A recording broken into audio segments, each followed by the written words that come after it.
Yes welcome to prime time debate with Shivani. So ఇందాక నేను అన్నట్టుగా టూ టాపిక్స్ గురించి ప్రైమరీలీ మనం ఈ రోజు డిస్కస్ చేయబోతున్నాం. So moving on with the first topic, counting కు అంతా రెడీ అయింది, మిగిలింది మరికొన్ని గంటలే. ఇక నేతల గుండెల్లో లబ్ డబ్ మొదలైంది. ఎవరి భవితవ్యం ఎలా ఉండబోతుంది, ఎవరు ఎవరిపై విజయం సాధించబోతున్నారు, ఎవరు ఓడిపోనున్నారు, ఎగ్జిట్ పోల్స్ లో ఎంత మేరకు విశ్వాసం ఉంది, ఎగ్జిట్ పోల్స్ ని పార్టీలు అసలు నమ్ముతున్నాయా? బెంగాల్ విషయానికి వస్తే బెంగాల్ లో మమతకు ఎందుకు భయం పట్టుకుంది? 2021 నాటి ధైర్యం మమతలో ఎందుకు కనిపించడం లేదు? కేరళంలో పినరైకి షాక్ తగలనుందా? పినరై హ్యాట్రిక్ కొట్టబోతున్నారా? తమిళనాడులో ఎవరు హీరో కాబోతున్నారు అనేది ఇప్పుడు పెద్ద చర్చగా మారింది. సో దీనికి సంబంధించి కొన్ని క్వశ్చన్స్, కొన్ని పాయింట్స్ ఉన్నాయి. Let's decode them. So first one is, ఎవరి భవితవ్యం ఎలా ఉండబోతుంది? ఎస్, మొదటి నుంచి వివాదాలకు కేంద్రంగా మారిన పశ్చిమ బెంగాల్లో తీవ్ర ఉత్కంఠ నెలకొంది. కేంద్ర ప్రభుత్వం ఈసీని మమత మొదటి నుంచి తీవ్రంగా విమర్శిస్తూనే ఉంది. ఎస్ఐఆర్ నుంచి ఎన్నికల కౌంటింగ్ వరకు మమత ఆగ్రహం వ్యక్తం చేస్తూనే ఉంది. కౌంటింగ్ విషయంలో కూడా మమతా బెనర్జీ సుప్రీం కోర్టుకు వెళ్ళింది. అయితే కేసును విచారించిన సుప్రీం కోర్టు మమతకు షాక్ ఇచ్చింది. ఈసీ తీసుకున్న నిర్ణయాన్ని సమర్థిస్తూ కేసును డిస్పోజ్ చేసింది. కౌంటింగ్ సిబ్బందితో కేంద్ర రాష్ట్ర ప్రభుత్వ ఉద్యోగులు ఎవరైనా ఉండవచ్చని, సిబ్బంది కూర్పుపై నిర్ణయాధికారం ఈసీదేనని స్పష్టం చేసింది. నా సెకండ్ వన్, ఎవరు ఎవరిపై విజయం సాధించబోతున్నారు? ఇప్పటి వరకు వచ్చిన ఎగ్జిట్ పోల్స్ మాత్రం 5 రాష్ట్రాల్లోని ఉత్కంఠను రేపుతున్నాయి. మనం అన్ని ఎగ్జిట్ పోల్స్ చూసాం. ఎందుకంటే తమిళనాడు, పశ్చిమ బెంగాల్ పై దేశవ్యాప్తంగా చర్చ జరుగుతోంది. దానికి మెయిన్ రీజన్, ఎగ్జిట్ పోల్స్ మాత్రం తమిళనాడులో డిఎంకే అధికారం కట్టబెట్టాయి. కొన్ని ఎగ్జిట్ పోల్స్ టీవీకి ఎక్కువ అవకాశాలు ఇచ్చాయంటూ చెప్తున్నారు. ఇక పశ్చిమ బెంగాల్లో మమతా వర్సెస్ బీజేపీగా మారిపోయింది. ఎవరు గెలిచినా ఎడ్జ్ లో ఉంటుందన్న ప్రచారం జరుగుతోంది. అసోం విషయానికి వస్తే అసోంలో మాత్రం బీజేపీ హ్యాట్రిక్ కొట్టే ఛాన్స్ ఉందని అన్ని ఎగ్జిట్ పోల్స్ క్లియర్ కట్ గా చెప్పేసింది. కేరళంలో మాత్రం యూడీఎఫ్ అండ్ ఎల్డీఎఫ్ మధ్య పోటీ తీవ్రంగా ఉంది. ఇక పుదుచ్చేరిలో మాత్రం ఎన్డీఏ అధికారంలోకి వచ్చే ఛాన్స్ ఉందని చెప్తున్నారు. Third point is, exit polls పై ఎంతవరకు విశ్వాసం ఉంది? నిజంగా నమ్మచ్చా ఎగ్జిట్ పోల్స్ ని? అంటే ఎస్ అన్న సమాధానం వస్తుంది, ఇక నో అన్న స్పందన కూడా గట్టిగా వినిపిస్తుంది. అన్ని సార్లు మాత్రం ఎగ్జిట్ పోల్స్ కరెక్ట్ కావన్న సందర్భాలు కూడా మనం చూసాం ఇప్పటి వరకు. అయితే గతంలో జరిగిన ఎన్నికల్లో చాలా వరకు ఎగ్జిట్ పోల్స్ ఫలితాలు రివర్స్ అయ్యన్న టాక్ కూడా ఉంది. ఇప్పుడు కూడా ఎగ్జిట్ పోల్స్ మేబీ రివర్స్ అయ్యే ఛాన్స్ కూడా ఉంది, అండ్ కొన్ని కరెక్ట్ అయ్యే ఛాన్స్ ఉంది. టీఎంసీ చీఫ్ మమతా బెనర్జీ ఈ ఎగ్జిట్ పోల్స్ ని తోసిపుచ్చారు. మళ్ళీ అధికారం చేపడతామని గట్టిగానే చెప్పారు. ఆవిడ ఒక స్టేట్మెంట్ పాస్ చేశారు. ఎగ్జిట్ పోల్స్ అనేవి ప్రజలని తప్పుదారి పట్టించడమే, అభ్యర్థులని భయభ్రాంతులకు గురి చేయడం అనేది క్లియర్ గా మమతా బెనర్జీ చెప్పారు. సో చూడాలి ఎగ్జిట్ పోల్స్ ఏమవుతాయో. And then fourth one is, exit polls ని పార్టీలు నమ్ముతున్నాయా? ఆ ఎగ్జిట్ పోల్స్ మనం చూస్తాము, ఓకే, అంచనా వేస్తాం, బట్ పార్టీ నమ్ముతుందా లేదా అనేది డౌట్. ఎందుకంటే అవి చాలా సార్లు రివర్స్ అయ్యాయి, అప్స్ అండ్ డౌన్స్ చూసాము. కొన్నిసార్లు చాలా ఎగ్జిట్ పోల్స్ కూడా రివర్స్ అయ్యాయి. సో ఎందుకు ఈ ఎగ్జిట్ పోల్స్ రివర్స్ అవుతుందన్న క్వశ్చన్ రేస్ అవుతుంది. సో బీహార్, ఢిల్లీ అసెంబ్లీ ఎన్నికలపై ఎగ్జిట్ పోల్ ఫలితాలు రివర్స్ అయ్యాయి. చూసాం కదా, ఇప్పుడే మనం అనుకున్నాము ఎగ్జిట్ పోల్స్ కొన్ని అప్స్ అండ్ డౌన్స్ రివర్స్ అయ్యే ఛాన్స్ కూడా ఉంది. సో ఇక చాలా రాష్ట్రాల్లోనూ లెక్కలు తప్పాయి. కొన్ని సందర్భాల్లో మాత్రం నిజమైన రాష్ట్రాలు కూడా ఉన్నాయి. అండ్ దెన్ బెంగాల్లో మమతకు ఎందుకు భయం పట్టుకుంది? సో మనం టూ సినారియోస్ ని కన్సిడర్ చేద్దాం. 2021 సినారియో, 2026 సినారియో. ఇక్కడ ఎందుకో 21 లో ఉన్న మమత 26 లో కనిపించట్లేదన్న ఒక విషయం క్లియర్ కట్ గా తెలుస్తుంది. 2021 ఎలక్షన్ లో మమత షీ వాస్ సో ఏమంటారు, she was so confident about her election, గెలుస్తుంది అది అనుకున్నా. కానీ ఆ ఎలక్షన్ లో ఉన్నంత జోషు, నమ్మకం ఈ ఎలక్షన్ లో కనిపించలేదన్న ఒక వాదన అయితే తెర మీదకి వచ్చింది. సో వెస్ట్ బెంగాల్లో టీఎంసీ వర్సెస్ బీజేపీ పోరు చాలా ఉంది. బీజేపీ బెంగాల్లో గణనీయమైన శక్తిగా అవతరించే ఛాన్స్ కూడా ఉంది. పార్టీలో అంతర్గత కలహాలు, నేతల మార్పులు టీఎంసీకి ఒక బ్యాక్ ఏమంటారు, లైక్ బూన్గా కూడా బేర్గా కూడా కావచ్చు. ఇక మమతకు మద్దతు ఇచ్చే నకిలీ ఓటర్లు లేదా అక్రమ వలసదారుల ఓటులు తగ్గిపోయాయనే ఆరోపణలు వస్తున్నాయి. దానికి సంబంధించి మమత కూడా ఎస్ఐఆర్ కి సంబంధించి చాలా సార్లు గలమెత్తడం జరిగింది. సో కోల్కతా, ఇతర ప్రాంతాలలో టీఎంసీ ప్రభుత్వ అవినీతి, ఆరోగ్యం, విద్య వ్యవస్థల వైఫల్యాలపై ప్రజల్లో తీవ్ర అసంతృప్తి ఉంది. ఎన్నికల సమయంలో కేంద్ర బలగాలు పటిష్టంగా వ్యవహరిస్తూ ఉండడం, గతంలో లాగానే రిగ్గింగ్ లేదా భయపెట్టి ఓట్లు వేయించుకునే అవకాశం లేకుండా పోయింది. సో ఎన్నికల కమిషన్ తీసుకున్న చర్యలతో మమతకు ఇష్టమైన అధికారులను రాష్ట్రంలో కీలక స్థానాల నుండి తొలగించడం ఆమెకు ఇబ్బందిగా మారిందని చెప్పొచ్చు. రాష్ట్రంలో జరుగుతున్న రాజకీయ వ్యూహాలు, దాడుల కారణంగా ఆమె తన పట్టు కోల్పోతారనే ఆందోళన కనిపిస్తుంది. And then next one is 2021 నాటి ధైర్యం మమతలో ఎందుకు కనిపించడం లేదు? ఇందాక మనం అనుకున్నాము కనిపించట్లేదు, కానీ ఇప్పుడు డీకోడ్ చేద్దాం ఎందుకు కనిపించట్లేదు. ఎన్నికల్లో మమతకు ఓటమి భయం, ఆందోళన ఉందన్న విషయం మనకు క్లియర్ కట్ గా కనిపిస్తుంది.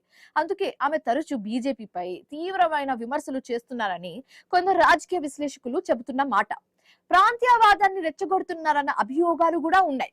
కేంద్ర సంస్థల ఒత్తిడి, రాజకీయ సమీకరణాల మార్పు, పరిపాలన పరమైన సవాళ్లు నేరుగా ఎదుర్కోవడంలో మార్పు తదితర సవాళ్లతో మమత ఉక్కిరి బిక్కిరి అవుతున్నట్టుగా తెలుస్తుంది. సో ఇది north situation. Now moving on to southern states. కేరళంలో పినరైకి షాక్ తగలనుందా? ఎన్నికల ఎగ్జిట్ పోల్స్, తాజా రాజకీయ పరిణామాలతో సీఎం పినరై విజయన్ నేతృత్వంలోని ఎల్డిఎఫ్ ప్రభుత్వానికి గట్టి షాక్ తగిలే అవకాశం కనిపిస్తుంది. చాలానే రీజన్స్ ఉన్నాయి. 2021లో భారీ విజయం సాధించినప్పటికీ ఈసారి అధికార వ్యతిరేకత, ఆర్థిక ఒత్తిళ్లు, పార్టీలో అంతర్గత విభేదాలు ఎల్డిఎఫ్ కు మైనస్ పాయింట్ అయ్యే ఛాన్సెస్ ఉంది. సో అటు యూడిఎఫ్ ప్రజల నుండి ఆదరణ పొందుతోందని, ప్రజలు మార్పును కోరుకుంటున్నారని రిపోర్ట్లు చూపిస్తున్నాయి. Now moving on to Assam, CM Biswa Sarma hattrick కొట్టబోతున్నారా? ఎగ్జిట్ పోల్స్ అంచనాల ప్రకారం అస్సాం ముఖ్యమంత్రి హిమంత్ బిశ్వ శర్మ నేతృత్వంలోని బీజేపీ కూటమి మళ్ళీ హ్యాట్రిక్ సాధించే అవకాశం ఉందని తెలుస్తుంది. దాదాపు అన్ని ఎగ్జిట్ పోల్స్ కూడా బీజేపీకి స్పష్టమైన అత్యధికాన్ని ఇస్తున్నాయి. ఎన్డీఏ కూటమి 88 నుంచి 101 సీట్లు గెలుచుకునే అవకాశం ఉందని అన్ని సర్వేస్ కూడా అంచనా వేస్తున్నాయి. ఇక కాంగ్రెస్ నేతృత్వంలోని ప్రతిపక్షం 23 నుంచి 33 సీట్లకి పరిమితం కావచ్చని అంచనాలున్నాయి. సో ఇప్పుడు మనం the most important Tamil Nadu state గురించి మాట్లాడుకుందాం. విజయ్ టీమ్ లో ఫుల్ జోష్ ఉందా? తమిళనాడులోని తాజా పరిణామాల ప్రకారం రాజకీయాల్లో ప్రముఖ నటుడు విజయ్ ఒక పెద్ద హీరోగా, రాజకీయ శక్తిగా ఎదగబోతున్నారన్న ప్రచారం జరుగుతుంది. కొన్ని ఎగ్జిట్ పోల్స్ అంచనాల ప్రకారం విజయ్ పార్టీ టీవీకే 98 నుంచి 120 సీట్లు గెలుచుకునే అవకాశం ఉందని తెలుస్తుంది. అది ఒక కింగ్ మేకర్ గా లేదా అతిపెద్ద పార్టీగా కూడా అవతరించే అవకాశం ఉందని తెలుస్తుంది. విజయ్ ముఖ్యంగా యువతలో, అభిమానుల్లో అండ్ అలాగే లేడీస్ ఫ్యాన్ ఫాలోయింగ్ కూడా చాలానే ఉందని చెప్పొచ్చు. ఇది అతని రాజకీయ భవిష్యత్తుకు సానుకూలంగా మారుతుందని అంచనా. అయితే డిఎంకే వంటి సాంప్రదాయ పార్టీల నుంచి బలమైన పోటీ ఉంది. కాబట్టి ఎవరు ముఖ్యమంత్రి అవుతారనేది తుది ఫలితాలు తర్వాతే ఖచ్చితంగా చెప్పగలం. అండ్ దెన్ తమిళనాడులో రీస్టార్ట్ బుకింగ్ చేసింది ఎవరు? తమిళనాడు రాజకీయాలు మళ్ళీ తెరపైకి వచ్చాయి. ఎగ్జిట్ పోల్స్ హంగ్ సూచనలు ఇవ్వడంతో అభ్యర్థులను కాపాడుకునేందుకు పార్టీ, ముఖ్యంగా కొత్తగా రంగంలోకి దిగిన టీవీకే పార్టీ చీఫ్ విజయ్ అప్రమత్తమయ్యారు.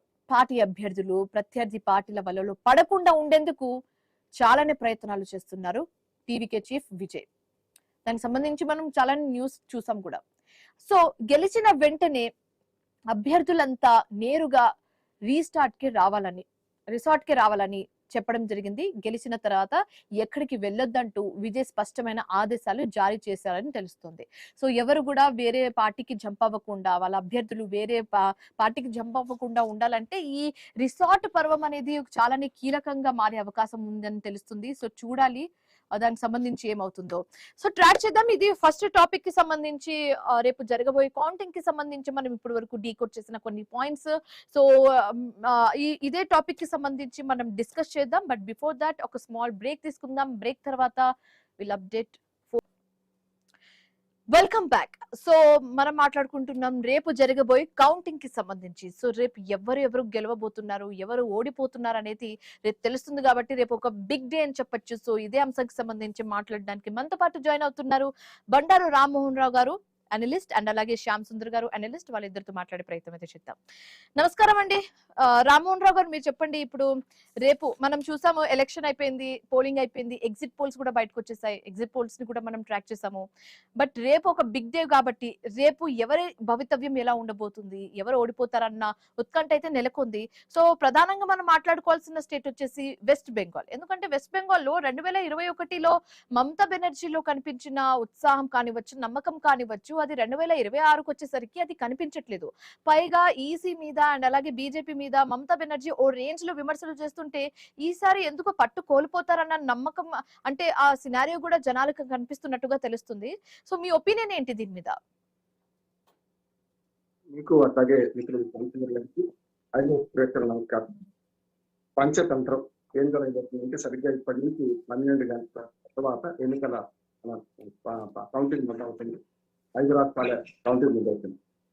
సరిగ్గా అప్పటి నుంచి ఒక 5-6 గంటలలో 8 గంట రమారవి ఫలితాలు తెలుస్తాయి. ఒక 10-12 గంటల్లో మొత్తం ఫుల్ ఫలితాలు, అంటే రేపు ఈ టైం కల్లా ఏ ప్రభుత్వాలు ఎవరు వరకు పూర్తిగా చెప్పొస్తాను. ఇక దీనిలో నా అంచనా అయితే 5 రాష్ట్రాల్లో 2 అయితే క్లియర్.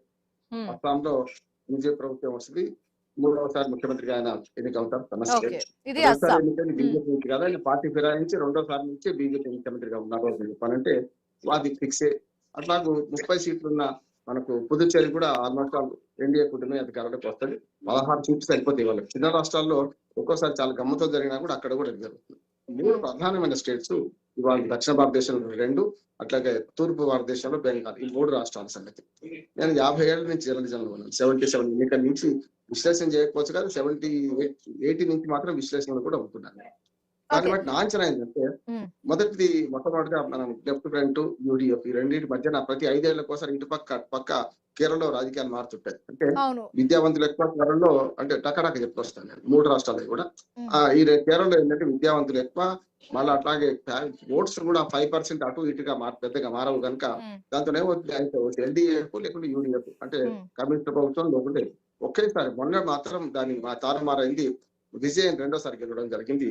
హ్యాట్రిక్ ముఖ్యమంత్రి ఈసారి అవుతారా కారా అనేది అనుమానమే అంటున్నాను నేను. ఈసారి యూడిఎఫ్ నా అంచనా అది. కొంచెం తక్కువ పెద్ద మార్జిన్ ఉండకపోవచ్చు, యూడిఎఫ్ కి అవకాశం ఉంటుంది. 3వ పార్టీ బీజేపీ ఉన్నా కూడా బీజేపీకి పెద్ద మార్జిన్ అనేది 1-2 సీట్లకు వస్తాయా అసలు రాకుండా ఉంటాయనే సమస్య తప్ప అది సింగిల్ డిజిట్ కూడా పరిమితం అంతకన్నా దాటదు. అది కూడా ఇప్పుడు హోరాహోరీ పోటీలో మాత్రం యూడిఎఫ్ ఎల్డీఎఫ్ ఒకటే ఉందని చెప్పొచ్చు. ఈ 2 పార్టీస్ రెండిట్లో ఏదో ఒకటి తెలుస్తుంది, చాలా తక్కువ మార్చుకుంటారు. యూడిఎఫ్ కి ఎక్కువ అవకాశాలు ఉన్నాయి అంటున్నారు.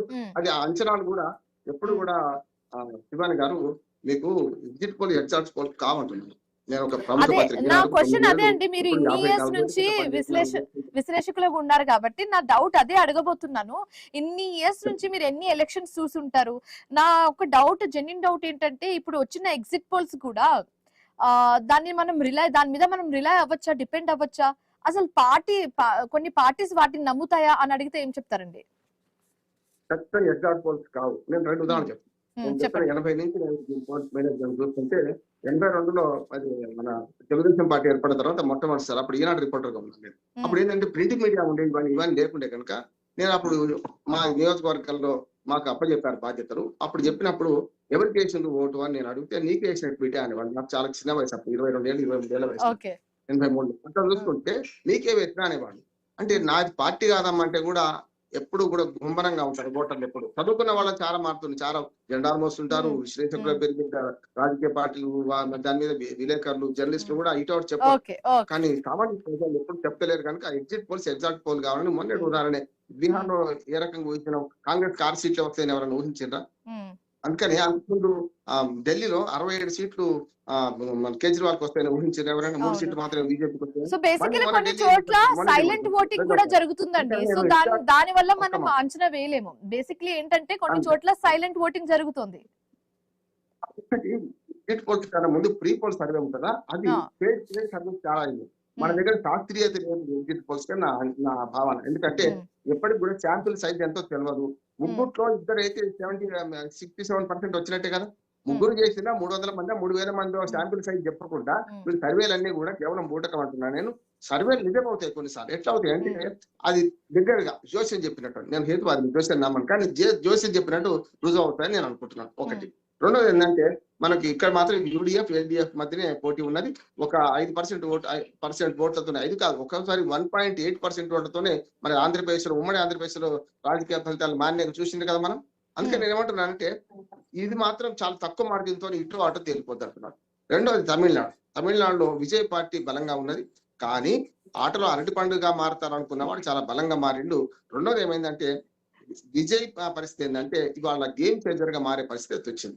అట్లా అని ఒక సర్వే చెప్పినట్టు పూర్తిగా 120 సీట్ల దాకా 100 వస్తుంది అనేది అబద్ధం, సమస్య లేదంటున్నాను. ఇక్కడ డిఎంకే, అన్నా డిఎంకే కూటమి 2 కూటములు ఉన్నాయి.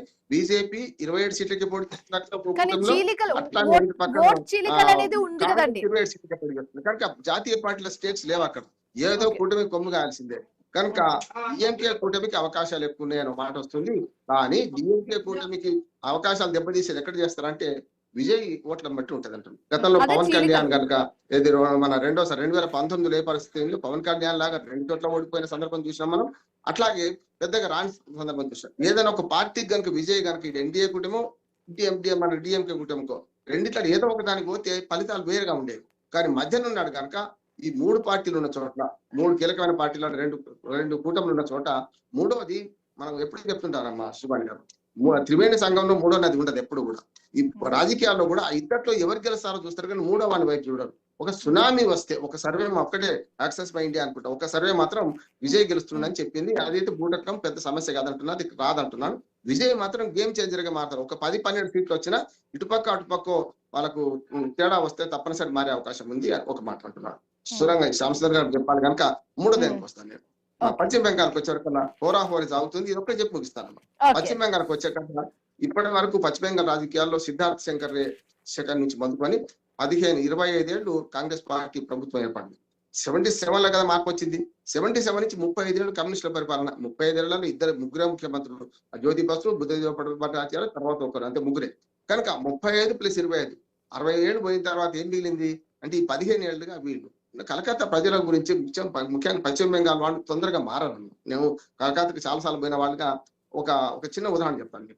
కలకత్తాలో ఒక జోకే కాదు వాస్తవమే, మున్సిపల్ కార్పొరేషన్ వాళ్ళు ఒక 4 ఏళ్ల క్రితం ఒక ప్రకటన చేశారు. వాళ్ళు ఏమనంటే కలకత్తా నగరానికి ఎప్పుడో 50 ఏళ్ల కింద వచ్చినోడు మొన్న వచ్చినా కూడా కలకత్తా నగరం ఏమీ మారలేదు, కనీసం బయటకు కనపడే గోడలకు కూడా సున్నం వేసుకునే రంగులు వేసుకునే పరిస్థితి లేదు అనే దాని మీద అందరూ విమర్శిస్తుంటే పాత నగరం మారదు. కానీ అప్పుడు ఏం చేశారంటే మీరు కనుక ప్రధాన రోడ్ల పక్కన ఉన్న బిల్డింగ్లకు రంగులు వేసుకుంటే మీకు 2 ఏళ్ల పన్ను రాయితీ ఇస్తామని ప్రకటించింది. అంటే ఎంత దుర్మార్గం చూడండి. అంటే వాళ్ళు మారతలేరు, రాజకీయంగా మారరు. రాజకీయంగా కూడా ఒక్కసారి కట్టుబడితే 25 ఏళ్ళు కాంగ్రెస్ పట్టం కట్టారు, 35 ఏళ్ళు కమ్యూనిస్టుల పట్టం కట్టారు, ఈ 15 ఏళ్ళుగా టీఎంసీ పట్టం కడుతున్నారు.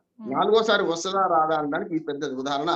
ఈసారి అప్పుడు 15, అప్పుడు 35, అంతకుముందు 25 కనుక ఈసారి మారుతుందైనా వస్తుంది.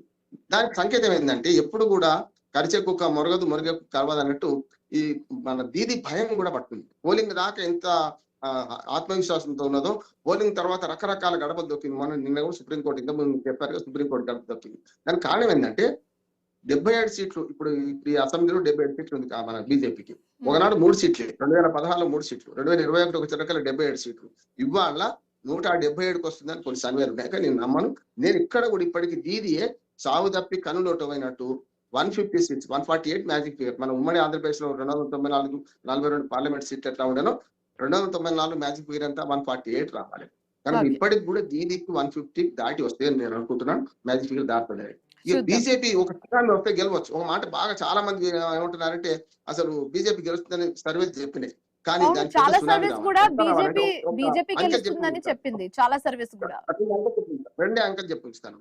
77 సీట్లు ఉన్న బీజేపీ 177 అదనంగా 77 వస్తే 144, ఇంకా 4 సీట్లు తక్కువ ఉంటాయి అన్నమాట కదా. అంటే 82 సీట్లు రావాలి. కనుక 82 రావడానికి అయితే ప్రభుత్వం మీద వ్యతిరేకతే కాదు, ఒక పూర్తిగా మనకు బీజేపీకి ఒక సునామీ వీస్తే తప్ప రాదు. ఇప్పటికి ఏమంటే బీజేపీ 100 సీట్ల నుంచి 120 గ్యారెంటీ వస్తాయి. ఈ పక్కన మాకు నాంచన రేపటికి ఎట్లా చెప్పిన కానీ Didi versus Modi, BJP versus Trinamool కాదు ఇక్కడ. ఆమె చరిస్మా పనిచేస్తుందా లేకుంటే మోదీ చరిస్మా పనిచేస్తుందా అంటే మోదీ చరిస్మా పనిచేస్తుంది. ఆమెను చాలా 50 నుంచి 60 సీట్లు కోల్పోతుంది. 215 సీట్లు ఉన్నాయి దీదీకి ఇప్పుడు. అది ఆటోమేటిక్ గా 150కి అటు ఇటుగా వస్తుందని okay. So right. Okay. So Shyam గారు ఇప్పుడు మీరు చెప్పండి. మనం చూసాము పోలింగ్ అయిపోయింది. ఎగ్జిట్ పోల్స్ కూడా వచ్చేసాయి. దాన్ని కూడా ట్రాక్ చేసాం మేము. ఇప్పుడు రేపు బిగ్ డే, రేపు కౌంటింగ్ జరుగుతుంది కాబట్టి, జరగబోతుంది కాబట్టి ఎలా ఉండబోతుంది? వెస్ట్ బెంగాల్‌లో దీదీ వర్సెస్ మోదీ సిట్యుయేషన్ ఉంది కాబట్టి అక్కడ ఎవరు గెలుస్తారు?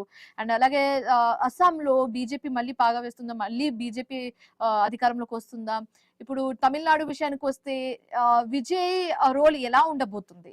అండ్ కేరళ మనకు తెలిసిందే. కేరళ తమిళనాడులో సిచ్యువేషన్ ఎలా ఉంటుందంటే ఓటర్స్ ఎప్పుడు కూడా చాలా తెలివిగా ఒకే పార్టీకి 2-3 సార్లు అధికారం కట్టపెట్టదు.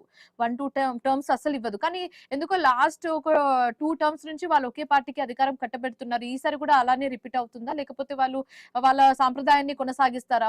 ఒక టర్మ్ కి ఒక పార్టీ అన్నట్టుగా ఎలా ఉండబోతుంది ఈసారి? అండ్ ఎగ్జిట్ పోల్స్ ని మనం నమ్మొచ్చంటారా? ఒకటండి, ఇప్పుడు రామ్మోహన్ గారు చెప్పినట్టుగా exit polls always not exact poles. కొన్ని విషయాలు కొన్ని సందర్భాల్లో కొన్ని సక్సెస్ కావచ్చేమో కానీ చాలా వరకు ఎగ్జిట్ పోల్స్ నిజమైన సందర్భాలు లేవు చాలా వరకు కూడా. కాబట్టి ఎగ్జిట్ పోల్స్ విషయంలో మనం పక్కన పెడితే వాస్తవంగా జరిగిన పరిస్థితుల్ని అంచనా వేసుకుంటే ఇప్పుడు మనం గతంలో చూసాం. మన ఆంధ్రప్రదేశ్ ఉమ్మడి రాష్ట్రంలో ఉన్నప్పుడు ఇక్కడ అక్కడ తమిళనాడులో ఇప్పుడు ఎట్లయితే టీవీకే విజయ్ వచ్చారో అలాగే ఇక్కడ చిరంజీవి వచ్చారు ప్రజారాజ్యం 2008. ఉన్నంత చరిష్మా విజయ్కి లేదు ఇప్పటికి కూడా. చిరంజీవి చాలా చరిష్మా ఉన్నప్పటికీ కూడా ప్రజారాజ్యం ఏం సాధించింది అనేది మనం చూసాం. అవును. కాబట్టి అన్నట్టుగా అక్కడ కూడా విజయ్కి పెద్దగా అంచనాలు తారుమారై రూలింగ్ లోకి వచ్చేంత పరిస్థితి ఉండకపోవచ్చు. రెండు కూటముల మధ్యనే ఎక్కువగా ప్రధానంగా పోటీ ఉండే అవకాశం ఉంది. ఎక్కువ మట్టుకు అయితే ఇప్పుడు విజయ్ చీల్చే ఓట్లు ఎక్కువ మట్టుకు యాంటీ ఇన్కంబెన్సీ ఎక్కువ చీల్చే అవకాశాలు ఉన్నాయి. యాంటీ చెప్పండి శ్యామ్ గారు. యాంటీ ఇన్కంబెన్సీ ఎక్కువగా ఉంది కాబట్టి ఆ ఓట్లు కనుక విజయ్ చీలుస్తే అప్పుడు అల్టిమేట్ గా మళ్ళీ స్టాలిన్ కే లాభం అయ్యే అవకాశం ఉంటది రూలింగ్ పార్టీకి. కాకపోతే తమిళనాడులో ఒక ఆచారం ఉంది. ఒక జయలలిత తప్ప రెండోసారి వరుసగా ఒక పార్టీని ఎన్నుకున్నటువంటి సందర్భాలు చాలా అరుదు వరుసగా. కాబట్టి ఈసారి మరి గవర్నమెంట్ చేంజ్ అవుతుందా చేంజ్ కాదా అది విజయ్ చీల్చేటువంటి ఓట్ల పైన ఉంటది. విజయ్కి కొన్ని సీట్లు వచ్చే అవకాశం ఉంటది కానీ పెద్దగా రూలింగ్ లోకి వచ్చేసేంత మాత్రం ఉండకపోవచ్చు. మళ్ళీ ఒకవేళ విజయ్ కనుక యాంటీ ఇన్కంబెన్సీ ఓట్లు కనుక చీలుస్తే అది స్టాలిన్ కే బెనిఫిట్ అవుతుంది. ఇక కేరళ వచ్చేసరికి కేరళలో కమ్యూనిస్టులకు ఉన్నటువంటి ఏకైక రాష్ట్రం ఇప్పుడు కేరళ. అది కూడా కోల్పోయే పరిస్థితులు ఇప్పుడు కనబడుతున్నాయి మొత్తం మీద. కాబట్టి అక్కడ అయితే ఓవరాల్ గా చూస్తే జాతీయ పార్టీలు అయినటువంటి కాంగ్రెస్, బీజేపీ మెయిన్ గా కమ్యూనిస్టులకు ఉన్న నష్టం ఉన్నది ఓడిపోయే పరిస్థితి ఉంది. కాంగ్రెస్ కు కొంత లాభం జరిగే అవకాశం ఉంది. ఎందుకంటే కాంగ్రెస్ కొంత బెనిఫిట్ అయ్యే అవకాశం ఉంటుంది ఎంతో కొంత. తర్వాత బీజేపీకి వచ్చేసరికి బీజేపీకి జరిగే నష్టం లేదు. వస్తే లాభంగా పశ్చిమ బెంగాల్ అకౌంట్ లో పడే అవకాశం ఉంది. తర్వాత కేరళ విషయానికి వచ్చేసరికి ఈ మధ్య జరిగినటువంటి తిరువనంతపురం అంటే లోకల్ బాడీస్ ఏవైతే మున్సిపాలిటీస్ జరిగాయో అక్కడ తిరువనంతపురం మున్సిపల్ కార్పొరేషన్ ను బీజేపీ గెలుచుకుంది. అట్లాగే ఇంకా కొన్ని పాలక్కాడ్ లాంటి ఏరియాల్లో చాలా మంది బీజేపీ కౌన్సిలర్స్ గెలిచారు మున్సిపాలిటీలు. కాబట్టి ఆ ఏరియాలతో కొద్దిగంత బీజేపీ కొంత ఏమన్నా అక్కడ 1-2 సీట్లు ఏమన్నా సాధించే అవకాశం ఉండొచ్చు కేరళ విషయంలో. అట్లాగే తమిళనాడులో మాత్రం ఇది జరిగే పరిస్థితి ఉంది. అట్లాగే అస్సాం మాత్రం ఖచ్చితంగా హ్యాట్రిక్ హిమంత బిశ్వ శర్మ గారి బీజేపీ గవర్నమెంట్ వచ్చే అవకాశం ఉంది. పుదుచ్చేరి అలాగే ఎన్డీఏ గవర్నమెంట్ మళ్ళీ తిరిగి వచ్చే అవకాశం ఉంది. ఇక్కడ వెస్ట్ బెంగాల్ కి వచ్చేసరికి ఏంటంటేనంటే ఇక్కడ మనం 2021 ఇప్పటికి పోలిస్తే వాతావరణ పరిస్థితులు, రాజకీయ పరిస్థితులు పోలిస్తే ఒక స్పష్టమైనటువంటి విషయం మాత్రం తెలుస్తుంది. ఏంటంటే అప్పుడు 2021 లో దీదీ పైన అంతగా వ్యతిరేకత లేదు. దీదీ పైన మమతా బెనర్జీ పైన టిఎంసి పైన అంతగా వ్యతిరేకత లేదు. కానీ ఆ పరిస్థితుల్లో ఆ పరిస్థితుల్లో కమ్యూనిస్టులు కాంగ్రెస్ రెండు కూడా తృణమూల్ కాంగ్రెస్ కు సపోర్ట్ చేసాయి అప్పుడు ఆ పరిస్థితుల లోపల. అప్పుడు గట్టిగా ప్రతిపక్షం పార్టీ లేకుండే అండి, అపోజిషన్ పార్టీ గట్టిగా లేకుండే అని చెప్పొచ్చు. అండ్ అలాగే మెడికల్ స్టూడెంట్ విషయంలో కూడా కొంత మేరకు అన్యాయమే జరిగింది అన్నట్టు భావనలో కూడా ఉన్నారు. ఒక విషయం అయితే అక్కడ బీజేపీ ఒంటరిగానే ఒక రకంగా పోటీ చేసినట్టు, అక్కడ 3 పార్టీలు కలిసి పోటీ చేసినప్పటికీ కూడా 77 సీట్లకు పోయింది. అప్పుడు రోహింగ్యా ముస్లింలు కూడా ఓట్లేసారు టీఎంసీకి ప్రధానమైనటువంటి ఓటు ఓకే అండి, రోహింగ్యా బంగ్లాదేశ్ ఓకే శ్యామ్ గారు కూడా ఓటేసారు.